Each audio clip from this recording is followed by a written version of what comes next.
e sim contra um surto elétrico. Mas, professor, o que é esse surto elétrico? Por exemplo, você imagina que lá longe caiu um raio na rede. Os cabos conduzem eletricidade, pessoal. Aí a corrente elétrica vem pelo cabeamento, certo? Por isso que você não pode atender o telefone aquele de cabo, ok? Não sem fio. Mas é aquele de cabo quando está chovendo e está com muito raio. Porque às vezes cai um raio e atinge até a rede telefônica, ok? Se você atender, pode dar um problema de levar um choque elétrico.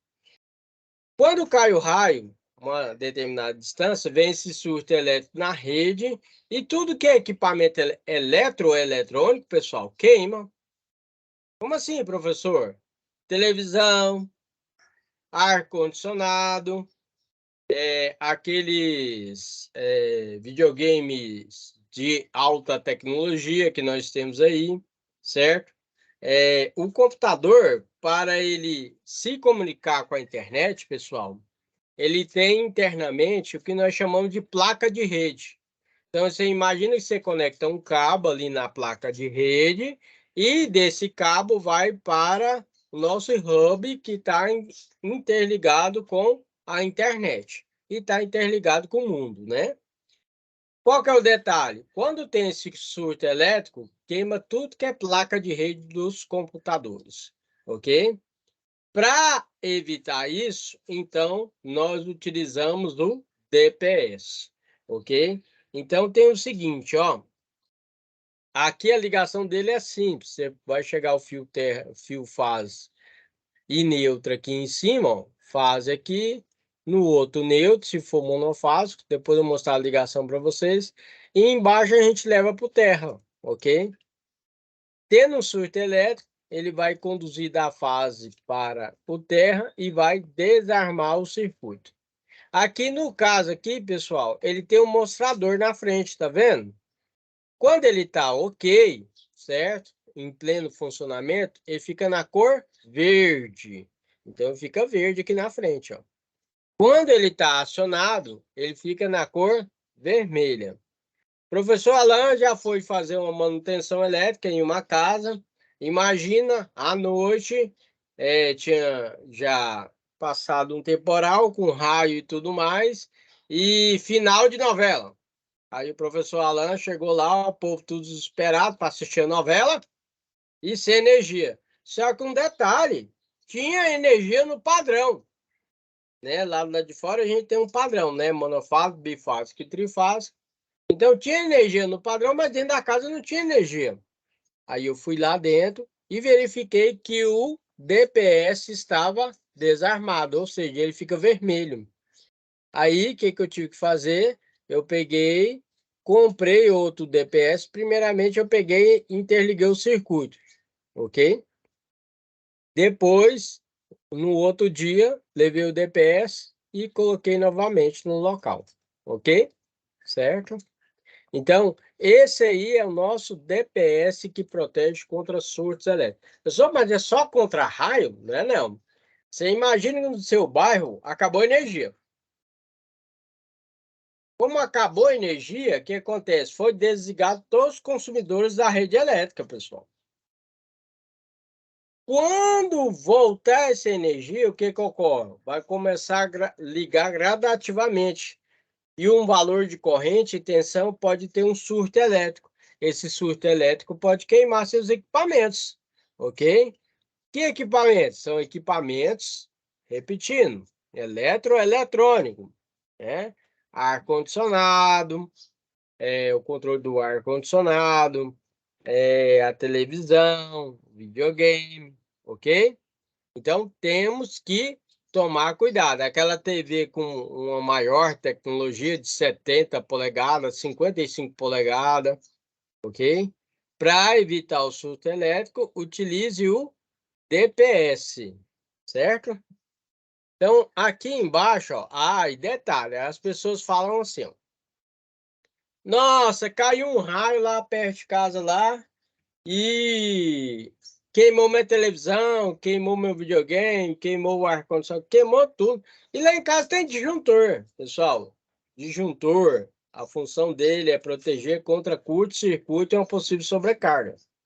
Disjuntor não protege contra surto elétrico. Ah, mas eu tenho disjuntor lá em casa, eu tenho DR e eu tenho um computador lá em casa que eu tenho estabilizador. E mesmo assim, queimou a placa de rede do meu computador. Tem cabimento a coisa dessa? Tem. Por quê? Porque o estabilizador não protege contra um surto elétrico. Quem protege contra um surto elétrico é o DPS, pessoal. Ok? Certo? Disjuntor protege contra curto-circuito e uma possível sobrecarga. DR protege contra o choque elétrico. E o DPS? DPS, dispositivo protetor contra surto elétrico. Ok? Certo? E aí, ó, tem uns detalhes aqui, ó lá. Ó. Nós temos os tipos de descargas atmosféricas, que eu coloquei aqui para vocês aqui, ó. Tá vendo?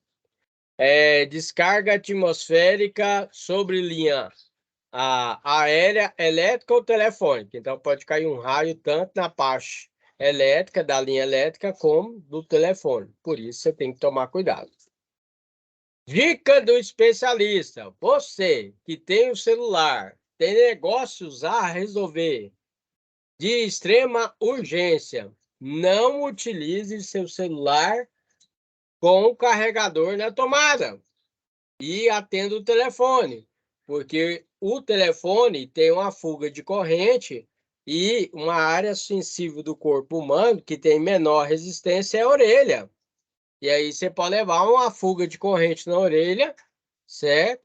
Que pode dar um problema. Então, evite de utilizar o celular no carregador. Além disso, tem outro detalhe. Quando você utiliza o celular no carregador, você está sobrecarregando o equipamento, pessoal. Você vai notar que ele começa a sobreaquecer, ou seja, ele vai ficar quente, e ele mesmo vai desarmar. Ele tem um dispositivo que ele tenta desarmar. Ou seja, ele vai mostrar uma mensagem na tela falando que, desculpa, falando que o equipamento está quente. Então, descarga atmosférica sobre a linha elétrica ou telefônica, descarga próxima à edificação e árvores sobre tensão por irradiação eletromagnética e descarga próxima à edificação, que nós chamamos aí a tensão de passo, ok? Todas essas são as formas de descargas elétricas. Quais são os motivos dos surtos elétricos? Foi o que eu falei para vocês. Normalmente são causados por descargas atmosféricas, né? Pelas interrupções operacionais e chaveamento de liga e desliga de equipamento de alta potência. Por exemplo, elevador. Fica ligando, desligando, ligando, desligando, ligando, desligando. São vários os fatores que interferem, por exemplo, as partidas de motores de grande porte ou anomalias nas instalações elétricas. Então, aqui, ó, tem alguns significados aí do DPS, né? Dando como exemplo aí para vocês aí, ó. Por exemplo, nós temos aí MG, é a marca, tá? No caso ali é Mar Giros, né? DPS é a sigla lá, né? Dispositivo protetor de surto elétrico. O significado desse K, né, significa para qual edificação que você vai utilizar, para uma casa, para um comércio ou para a indústria. E a tensão, né, qual que é a tensão que você vai utilizar? Depende, se você está tanto no estado de Goiás é 220, né, pessoal? E no estado de São Paulo é 127 volts. Ai, professor, o pessoal, todo mundo fala que lá em São Paulo é 110. Bem, pensava-se que era 110, mas não, é 127 volts. Você ficou curioso nessa questão? E tudo mais. E aí, o professor Alan, como sempre, vai estar auxiliando você a desenvolver a atividade, ok? E no Fórum 2 aqui, na nossa discussão 2, é para estar falando sobre a geração de energia elétrica, como eólica, solar, hidráulica, térmica, biomassa, nuclear, maremotriz, geotérmica. Aí, por exemplo, você está aí citando aí, por exemplo, a porcentagem que cada um tem aí em relação à nossa matriz energética. Mas já informando para vocês, praticamente 80 a 90% ainda é com capacidade hídrica, ou seja, com água, ok? Represa a água e tem todo o sistema de geração aí de energia elétrica em todo o Brasil, ok? Uma das maiores usinas que nós temos no Brasil chama Usina Hidrelétrica da Itaipu, ok? Mas nós temos eólica, solar, biomassa, térmica, nuclear, maremotriz e geotérmica, ok? Então, esses são os dois fóruns que é para estar entrando lá, deixando a sua opinião, a sua dica aí, né? E o professor Alan vai estar fazendo a avaliação. Aqui no caso dos nossos fóruns, cada um vale 10 pontos, ó, ok? Então, faça lá o fórum lá para o professor Alan estar avaliando você. E aí nós temos duas situações de atividade um que é a SAP 1 e a SAP 2, ok?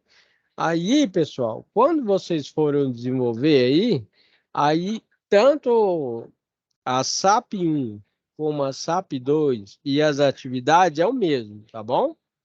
Certinho? Então, na hora que você for enviar aqui, eu vou clicar em situação de aprendizagem. Na hora que você for enviar aqui, ó, atividade 1, ok? Certo? Que é a SAP 1, beleza. Quando você for enviar aqui SAP 2, atividade 1 e atividade 2 é a mesma coisa, tá bom? Então, vou repetir para vocês. Nossa situação de aprendizagem 1, beleza, o professor Alan vai passar para vocês. Aí vocês, daquele estilo, tira a fotinha, faz o projetinho, envia o professor Alan e eu faço a correção.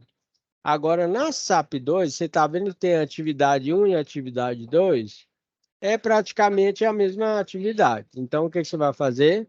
Você vai enviar a SAP 2, um arquivo você envia aí na atividade 1 e o mesmo arquivo você envia na atividade 2, beleza? E vida que segue, tudo certinho, beleza? Se tiver alguma dúvida, pode fazer pergunta sem problema nenhum, tá?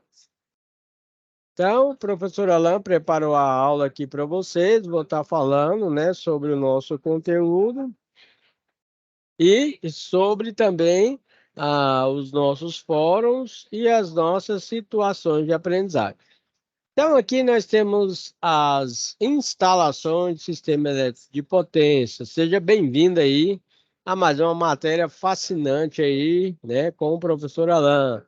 O nosso universo aí das instalações de sistemas elétricos de potência, que envolve geração, transmissão, distribuição de energia elétrica até chegar na indústria e em sua casa. O objetivo desta apresentação é compartilhar com vocês aí os conhecimentos sobre os sistemas elétricos de potência e destacar os benefícios e desafios, né, das instalações desses sistemas. Principalmente que nessa época de chuva, né, nós temos aí, né, grande incidência aí de raios e várias cidades e estados têm o problema de queda de energia. Mas, de forma geral, explicando para vocês, o sistema tem melhorado bastante, né, com o decorrer do tempo. Dando um exemplo para vocês. Antigamente, nós tínhamos só uma rede, que nós chamamos de rede aérea, conhecida como convencional, tecnicamente. Então, você imagina que antigamente era assim, ó. Nós temos o neutro em cima, as fases RST ou fase ABC, certo? Só que esses condutores aqui lá no poste é tudo desencapado. Teoricamente, ou seja, se você pegar lá, você vai levar um choque elétrico, ok? Certinho? Mas tem um detalhe. Quando antes da chuva, acontece de ter o vento. Então, de acordo com, né, o balanço ali da rede ali, né? E aí ocorre de bater um condutor no outro e vai fazer o quê? Fechar o curto-circuito. Para isso, o que que fez? O órgão ONS, que é um órgão aí responsável nacional dos sistemas elétricos de todo o Brasil, certo? Ele fez o seguinte, juntamente com vários órgãos também, né? Eles pegaram, verificaram, fizeram o levantamento que essa rede é muito problemática e ocorre muito curto-circuito e queda de energia. Por isso que hoje estamos trabalhando com uma rede chamada compacta. Então você imagina que em vez de ter os 4 condutores assim, você vai ter o condutor neutro, desencapado, e as fases RST ou ABC isoladas passando no condutor neutro, ok? Certinho? Então, como esses condutores fazem aí são totalmente isolados e é uma isolação bastante reforçada para suportar sol, chuva, calor, certo? A possibilidade de fechar um curto-circuito é bem menor, né? Ok? Então, isso aí já é um avanço além da parte de alta tensão, como a parte de baixa tensão também, ok? Certinho? Esse é um avanço aí de tecnologia que, de acordo com os anos aí no desenvolver com a tecnologia, está melhorando esses sistemas, ok? Igual os sistemas mais perigosos aí, que é da parte de subestação, que eu vou estar falando para vocês, você imagina que nós temos até 750 kV. 750 kV, pessoal, significa que é 750 mil volts. É uma tensão bastante elevada. E no caso também, quando você trabalha com a rede de distribuição, que é 13.800 volts lá no poste, também é bastante elevado. Uma coisa é você fechar um curto-circuito em 220 volts, 127 volts. Agora, você fechar um curto-circuito em 13.800 volts, é muita coisa, não é? Então é o seguinte, pessoal. Aqui no caso, apresentando para vocês aí, né? Nós temos as redes de transmissão. Você imagina que gerou energia elétrica, né? Exemplo, lá na parte da usina hidrelétrica, nós temos, faz uma represa, represa essa água desce pelos dutos forçados em formato de caracol, vai girando, girando, girando. Chega no pé da turbina, tem uma pá que bate a água e gira. Lá em cima da turbina, você imagina que tem um ímã, né, gigantesco, né, certo? Que vai fazer essa nossa geração de energia elétrica. Ali dentro nós temos bobinas com as fases que são geradas. Por exemplo, fase A, fase B e fase C que você conhece. Lá na usina hidrelétrica, pessoal, é gerado 13,8 kV, que é 13.800 volts. E aí nós temos um transformador gigantesco, que é tamanho de uma casa, certo? Depois eu vou colocar uma fotinha nas minhas apresentações. Eu tirei uma foto desse transformador. Você imagina que ele é gigantesco. Esse é um transformador elevador. Ele vai elevar a tensão elétrica, certo? De acordo com a distância do estado e da cidade que será atendida. Se uma distância mais elevada, o valor da tensão tem que ser maior. Se é um estado mais próximo da usina hidrelétrica, o valor da tensão é menor. Por quê? Porque é a lei de Ohm, né? Certo? Segundo a lei de Ohm. Quanto maior a distância, maior a temperatura, maior a queda de tensão aplicada ali nesses cabeamentos que serão utilizados, entenderam? Certo? E aí, você imagina que para transmitir esse valor de tensão que sai lá da usina hidrelétrica, nós temos as redes de distribuição, que são aquelas torres gigantescas, ok? As torres mais antigas, você vai ver que tem uma estrutura enorme. Mas, como eu falei para vocês, hoje, tanto a área mecânica, elétrica, automação, todas as áreas estão trabalhando com inovação em tecnologia. Você imagina que essas torres, pessoal, Agora, em vez de ser uma estrutura gigantesca, é uma torre bem pequena. Ela tem uma base e é totalmente estalhada. Estalhada significa que é fixada aí, segurada aí com vários cabos de aço aí que são conectados aí, né, para evitar que a torre caia, né? Beleza? Aí você vai ver, andando por aí, você vai ver nas fazendas aí essas torres que eu estou falando para você. Em vez de ser uma estrutura gigantesca de metal, agora ela está reduzindo, ok? Aí tem uma questão de redução de custo de materiais, né? Certo? É uma eficiência aí na parte de compras de materiais, né? Na área de montagem dessas torres, né? Tem uma economia mais elevada, né? Então você imagina que gerou a tensão elétrica, passa pelo transformador elevador, eleva a tensão, passa por essas torres gigantescas aí de metal, chega no seu estado, na sua cidade, e vai fazer o quê? Vai rebaixar a tensão. Aí nós temos a subestação. Essa subestação, ela vai rebaixar a tensão, ok? E vai distribuir, né? Certo? Nos seus bairros, das cidades e assim sucessivamente. Mas você imagina que lá no poste ou lá na indústria, você tem um transformador. Você pode notar aí, ó, acima é descrito transformador. Pode notar que tem um transformador. Essas buchas da parte superior, que tem 3 fases aí, chega a 13,8 kV e sai, por exemplo, né, neste caso aí, sai, por exemplo, X0 será o neutro e sai as 3 fases, que é aí o X1, X2 e X3, que é as fases ABC ou RST. Na indústria, geralmente, você não vai ter o padrão que você encontra no comércio e numa casa comum, não. Porque na casa comum, você pode notar que você tem um padrão monofásico, bifásico e trifásico.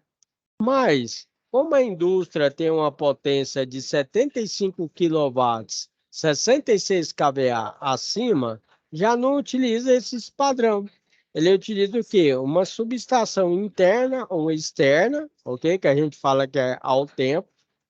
Chega o transformador, né? Chega a tensão no transformador, tensão alta.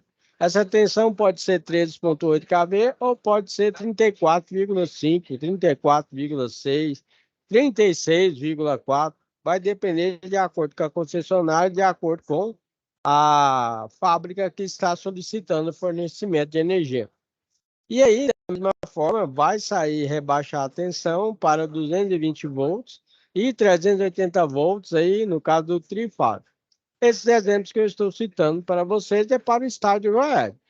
No caso de São Paulo, chega o 13,8 kV e vai sair 127 volts monofásico e 220 volts trifásico. Essa é a nossa parte de sistema elétrico de potência. Nesse sistema elétrico de potência, então, envolve desde a geração até a distribuição da energia elétrica. Mas tem um seguinte detalhe. Pessoal, tem normas que se trabalham aí, esse sistema elétrico de potência tem sim. Então, para você trabalhar com o sistema elétrico de potência, você tem que ter o NR10, que é instalação e segurança em instalações elétricas, né? Ok? Tem que ter aí trabalhar com a NBR 5410, que é para baixa tensão.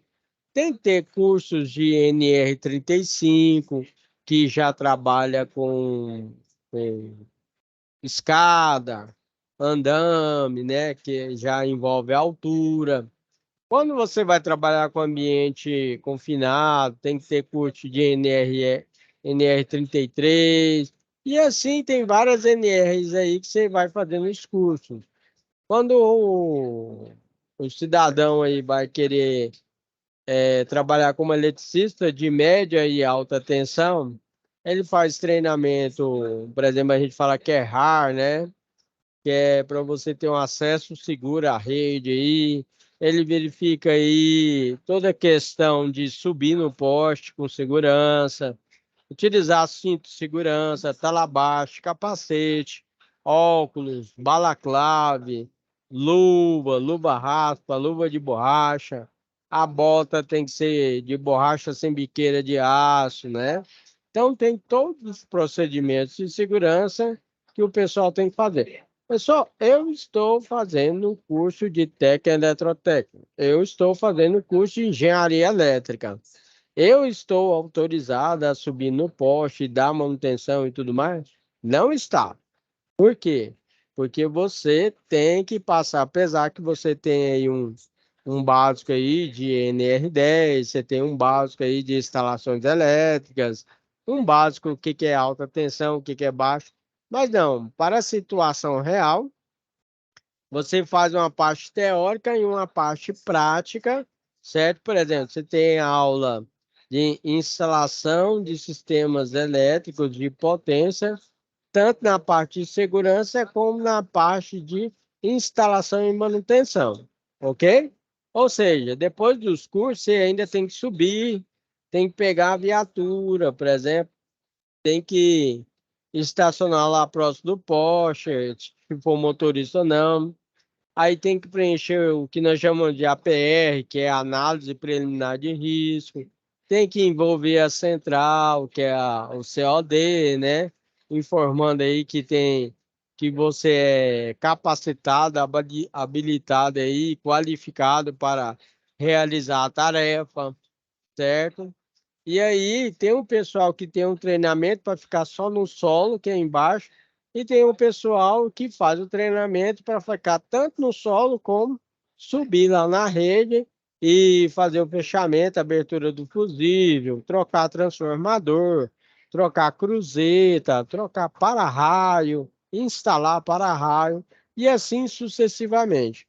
Tem treinamento que é para a área urbana e treinamento que é para a área rural, ok? Isso tudo não pode esquecer dos EPI e EPC. EPI, equipamento de proteção individual, e EPC, equipamento de proteção coletivo, ok? Então, nossa parte de sistema elétrico de potência envolve geração, transmissão, distribuição, subestação, transformadores e assim sucessivamente. Vamos dar continuidade aí nas nossas atividades, né?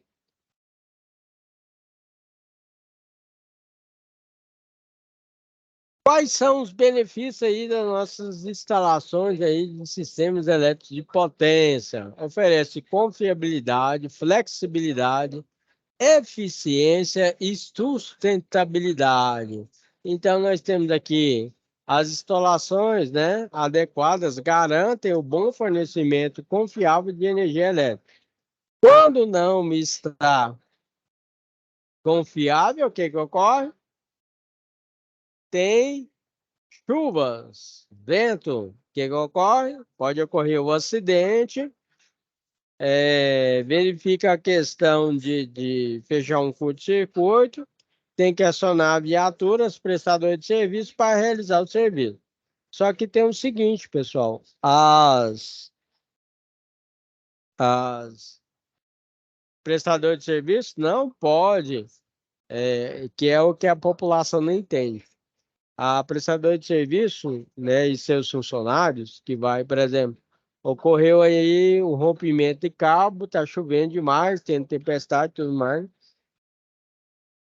Eles vão lá e tem que realizar o serviço. Mas eles não podem realizar um serviço com ato inseguro. Então tem todo procedimento aí para religar aí, né, a energia. Tem que fazer o desligamento, tem que bloquear, tem que sinalizar, tem que aterrar, seguir as 5 regras de ouro. Então não é assim, acabou a energia, já vai voltar 2 minutinhos. Não, não é assim não, tem todos os procedimentos de segurança, ok? Agora, para você ter ideia, o sistema ser confiável, ele não envolve só a instalação e manutenção, não. Tem a parte também que já envolve outros órgãos aí, que é a prefeitura e também o governo, que o pessoal, os prestadores de serviço, têm que ser autorizados a fazer determinadas podas, porque tem árvores, pé de abacate, né, manguba, que envolve a rede e é aquele sistema antigo ainda, lembra que eu comentei? Que a fiação é toda desencapada. Então, se as folhas bater ali, ó, fecha um curto-circuito e pode romper o cabeamento, né? Certo? Então, por exemplo, o nosso estado de Goiás, né?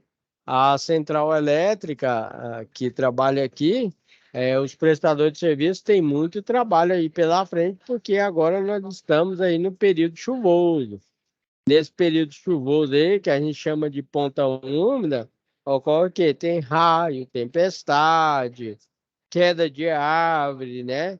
Que bate na rede, fecha um curto-circuito, queima o fusível e aí já está feito aí o problema e tem que resolver o problema, né? Então, os principais componentes aí do nosso sistema elétrico de potência são geradores, linhas de transmissão, que eu já citei para vocês, e transformadores. Detalhe bem técnico de transformador, que o pessoal fala errado, mas eu espero que vocês estão passando pelo curso aí, né? Tenta fazer uma correção, porque o professor explicou lá que lá na usina gera energia, aí tem um transformador que transforma. Ele transforma energia para cima e transforma energia para... Não, transformador não é transforma, não. Transformador ele eleva a tensão e rebaixa a tensão, ok? Certinho? Não pode esquecer desse detalhe. Agora, a questão de geradores, não é só lá na usina hidrelétrica, não, pessoal. Tem determinados locais na cidade que precisam ter os geradores. Então, vamos dar um exemplo. Temos hospitais, que é maternidade, que trabalham aí, né, com os partos. Só que aí tem bebê que nasce aí, né, que é com problemas, eles têm que ir para a unidade intensiva aí de tratamento, que é a UTI. Aí o que que ocorre? Ocorre o seguinte, se acabar a energia, como é que fica esse bebê, né? Precisa de oxigênio, ventilação e assim sucessivamente. Por isso utiliza lá o gerador. Gerador nada mais é que você pensa que é um motor de Scania, certo? Gigantesco, onde você tem que ter diesel para tocar esse motor, ok? Aí quando ele liga, entra em funcionamento, ele vai gerar uma energia, né? Certo? Vai fazer um acoplamento das fases aí, né? E vai alimentar todo o hospital, por exemplo, ok? Certo? Então tem determinados sistemas que não pode ficar sem energia. Agora, tem outro detalhe, pessoal. Mesmo fora esses sistemas que eu citei para vocês, economicamente é um problema, né? Que a central elétrica ela enfrenta. Que nesse período chuvoso, quando acaba a energia, teve uma queda de energia e tal, por causa da tempestade, rompeu o cabeamento, queimou o fusível lá, né? Certo? E até ser acionado o pessoal para fazer a manutenção, né? Tá demorando muito. Ocorre o seguinte, você imagina um atacadão da vida aí, um supermercado gigantesco aí, que tem os sistemas de refrigeradores e não tem gerador. O que que acontece com a mercadoria? Vai perder, né? Ok? E quando perde mercadoria é o quê? Prejuízo, né? Certo? Então, tem diversos problemas aí, e fora que levando em consideração certas pessoas aí precisam de medicamento que leva para casa e que tem que ficar na geladeira e tudo mais, o que acontece? Perde o medicamento. O pessoal que trabalha com sorvete, picolé também, então o prejuízo é bem elevado, né? Então, esse sistema elétrico de potência tem que trabalhar bastante aí nessa parte de manutenção. Inclusive, essa é a parte que, nesse período, que é o que nós chamamos de ponta úmida, que é a da chuva, é a parte que mais contrata, pessoal. Você pode ver que é a parte que mais contrata. Por quê? Porque falta eletricista aí no mercado. Direto, aí acaba a energia e aí precisa de pessoal qualificado para está realizando a manutenção elétrica, né? Beleza? Então tá aí, os principais desafios aí do nosso sistema elétrico de potência. É otimizar os projetos, né? Ou seja, encontrar a melhor configuração para instalação, manutenção, dimensionamento dos equipamentos, para melhorar o quê? A, para melhorar aí a questão da parte de manutenção, instalação e maximizar toda a eficiência da nossa produção no sistema elétrico de potência, ok? Integração Grid Connection, né? Garantir a conexão segura e estável do sistema elétrico à rede de distribuição. Por exemplo, nós temos aí várias geradoras de energia, só que tem um problema de parte de transmissão e distribuição aqui no Brasil, ok? Certinho? Gerenciamento dos riscos, lidar com ameaças como falha de equipamento, desastres naturais, né? E manter a segurança e confiabilidade dos sistemas. Melhores práticas para instalar um sistema elétrico de potência. Então, você está entrando aí na indústria hoje, aí, certo? Um frigorífico. Aí você tem que instalar o sistema de potência. O que você tem que fazer primeiro? Fazer a análise da carga da empresa. Faz o levantamento, a somatória de todas as cargas e fala, olha, Central Elétrica do Estado, eu preciso de uma demanda contratada de qual valor? 500 kVA, 300 kVA. Entenderam? Certinho? Então, avaliar as necessidades de energia e a demanda para dimensionar corretamente todos os equipamentos aí dessa empresa que você vai trabalhar.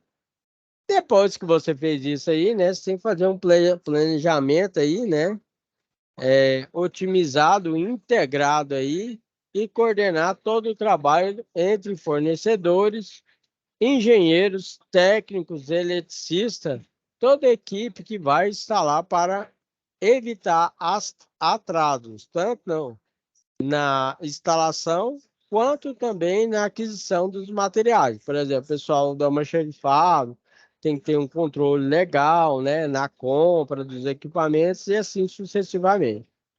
Depois de ter feito tudo isso, você vai fazer um monitoramento contínuo, que é implementar sistemas de monitoramento para identificar todos os defeitos, falhas e otimizar a manutenção preventiva, preditiva, corretiva que vai trabalhar nesta empresa. E aí nós temos aí, né, o nosso primeiro fórum, que é redes inteligentes, que é o que nós chamamos de Smart Grid. Se você está participando da aula hoje, não se esqueça, tire a fotinha, faça o seu desenho para você enviar para o professor Alain. Já estamos começando aí com redes inteligentes. Tire a fotinha aí, ok? Esse é o primeiro fórum, tá bom? Clica lá no fórum, deixa aí o seu comentário, ok? Certo? Sobre Smart Grid. Dá um tempinho para você tirar a foto ou descrever aí o seu projetinho, ok? Enquanto isso, beber uma água.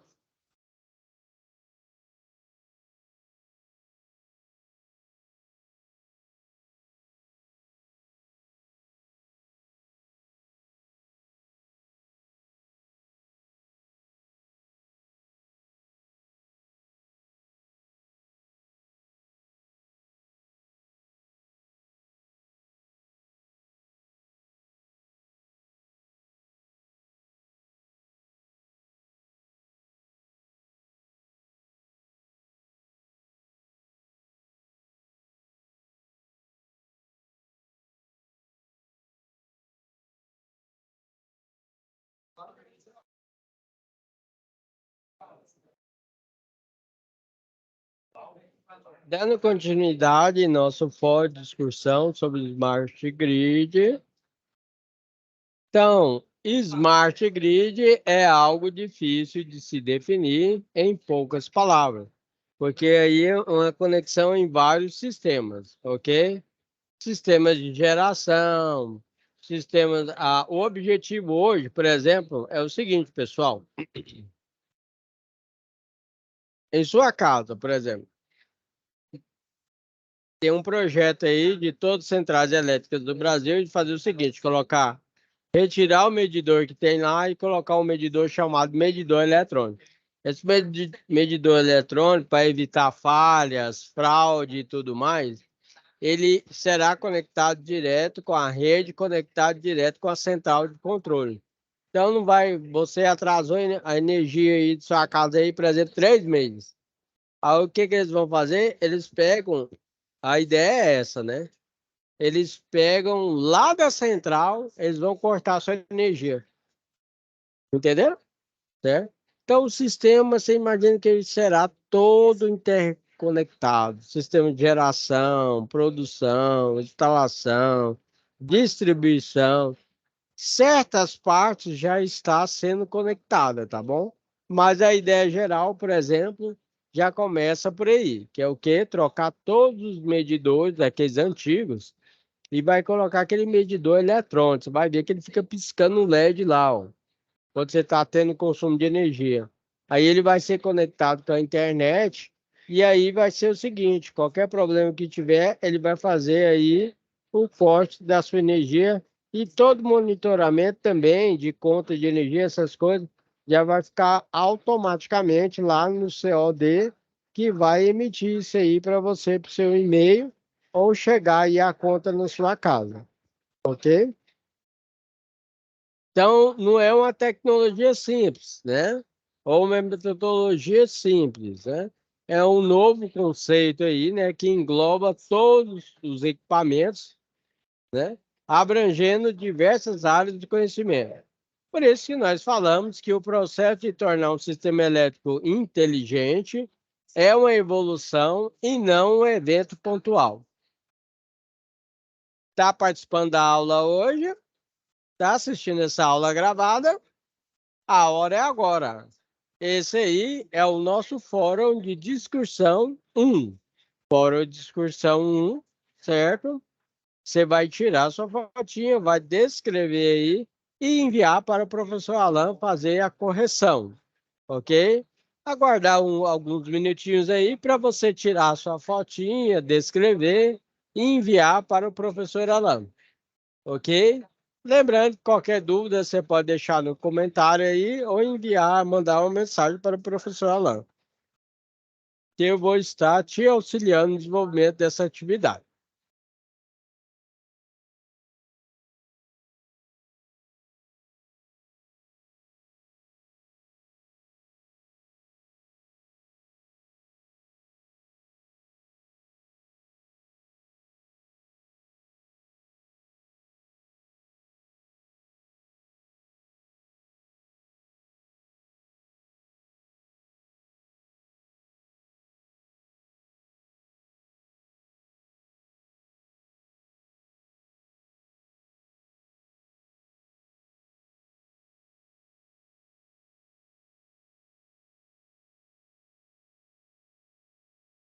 Como ainda nós temos bastante atividades aí, vamos dar continuidade aí. Aqui já é o Fórum 2, que fala sobre geração de energia. Essa aqui é a nossa matriz energética, tá? Então, como eu informei para vocês, a maior parte é hídrica, tá? Certo? Depois nós temos a solar, fotovoltaica, que é aquelas placas solares, né? Que você vê por aí, né? Eólica, né? Que é com ventos, né? Ok, né? Nós temos gás natural, biomassa, petróleo, carvão mineral, nuclear, né? E uma importância total aí. Então, essa aí é a nossa matriz energética aí, né? De aproximadamente, né? Mais de 205.668,5 megawatts, ok? Este é o nosso fórum de discussão 2, geração de energia, ok? Está participando da aula hoje? Está assistindo essa aula gravada? está verificando aí a nossa matriz energética, fontes de energia, de geração de energia. Então, vai tirar a fotinha, desenvolver o seu projeto, enviar para o professor Alain, realizar aí as correções, ok? Certinho? Vou aguardar mais alguns minutinhos para você estar participando aí da nossa aula de hoje, ok? Essa aula é bastante interessante, que envolve aí todo o Brasil, né? Certo? Esse sistema de geração de energia elétrica aí, né? Ele é de suma importância para o desenvolvimento tanto do agronegócio quanto da indústria, de tecnologia, né? De uma forma geral. Uma das partes que tem mais problema, pessoal, quando a gente trabalha com a geração de energia térmica, ok? Essa geração de energia térmica, que envolve aí geradores e tudo mais, certo? Você imagina que precisa funcionar com o quê? Com diesel. Quando funciona com diesel, o que que ocorre? Aí a sua conta de energia fica mais cara. Professor, quando que ocorre isso? Ocorre quando está no período de ponta seca, que não é o caso agora. Aí o nível de água lá do reservatório, da usina hidrelétrica, baixa. Como não pode liberar muita água, o que que ocorre? Tem que gerar menos, né? Como gera menos, a gente tem que procurar outras formas de geração de energia para manter o sistema, para evitar o famoso apagão. Graças aí ao nosso governo, a gente pode ter a verificação que até então a gente não teve mais apagão. Teve um apagão numa época aí, certo? E desde então, né, de acordo com os recursos avançados, não teve mais apagão, graças a Deus. O apagão, você pensa que é assim, ó, determinadas horas, sistemas de pico, determinadas cidades, locais são desligados do sistema, certo? E aí, até então, essas formas de geração de energia elétrica têm mantido aí o nosso sistema elétrico de potência, ok?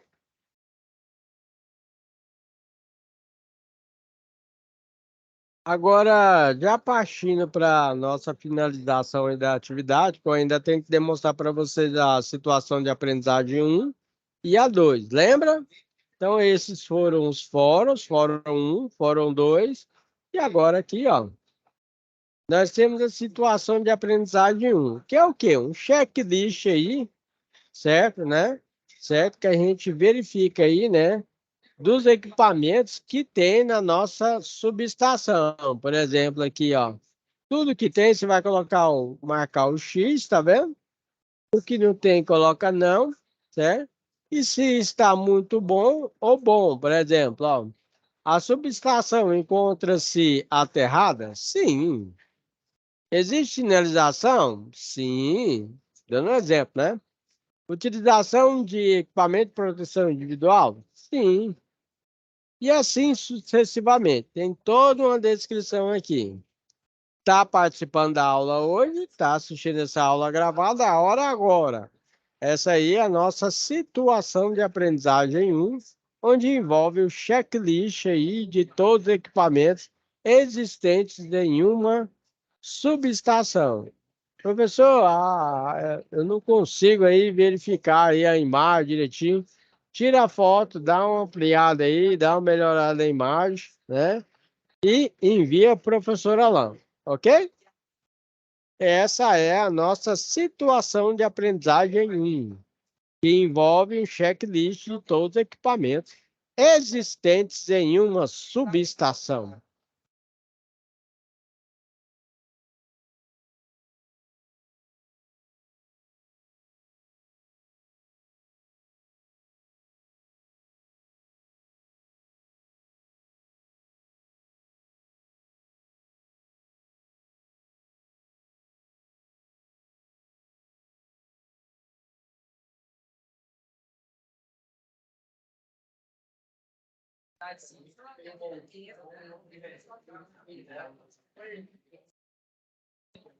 Dando continuidade em nossas atividades, também pede aí, né, que seja feito aí, né, na situação de aprendizagem 1, Situação de aprendizagem um relatório técnico, ok? Que envolve a introdução, o objetivo, todos os fundamentos técnicos, de acordo com a NT 05, né? Ok? A solução técnica, os equipamentos que serão utilizados, todos os métodos e a conclusão, ok? Certinho? Está participando da aula hoje? Está assistindo essa aula gravada? A hora é agora. Tire a fotinha, desenvolve o seu projeto, envia ao professor Alain e o professor vai fazer aí a correção das suas atividades. Não se esqueça, se você tiver com dúvida no desenvolvimento das atividades, envia uma mensagem, um comentário para o professor Alain que ele vai estar te auxiliando. Ok?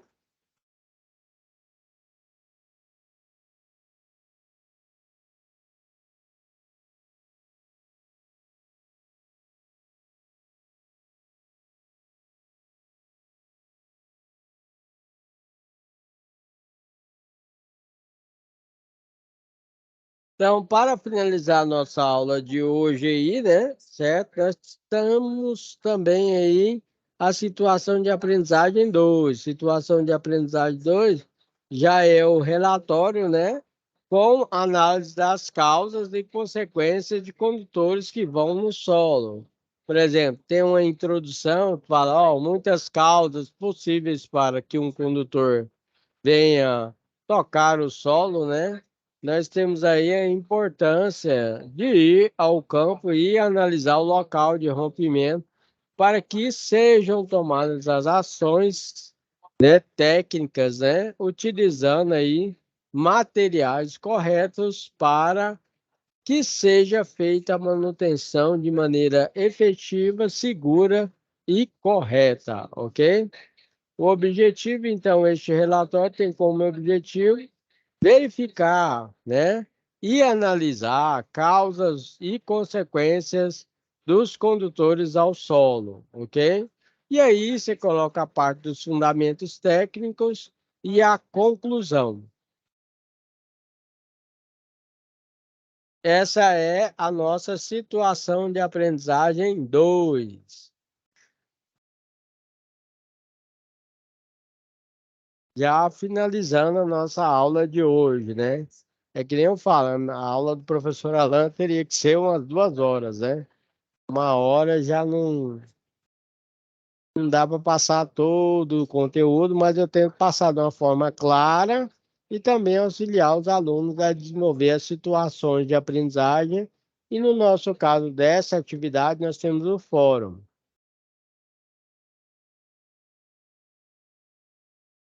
Essa é a segunda parte, ok? Do relatório aí, técnico, foi o que eu falei para vocês. Tem atividade 1 e atividade 2, na situação de aprendizagem 2. Aí você vai enviar as duas, ok? As duas são a mesma. Essa parte da situação de aprendizagem 2. Aí você tem atividade 1 e atividade 2, pode enviar, ok? Qualquer dúvida, entre em contato com o professor Alan, deixe a sua mensagem aí que eu vou estar auxiliando você no desenvolvimento das atividades. Bem, galera, legal. A nossa aula de hoje eu acho que foi bastante interessante. Eu espero que vocês tenham gostado aí da nossa aula, né?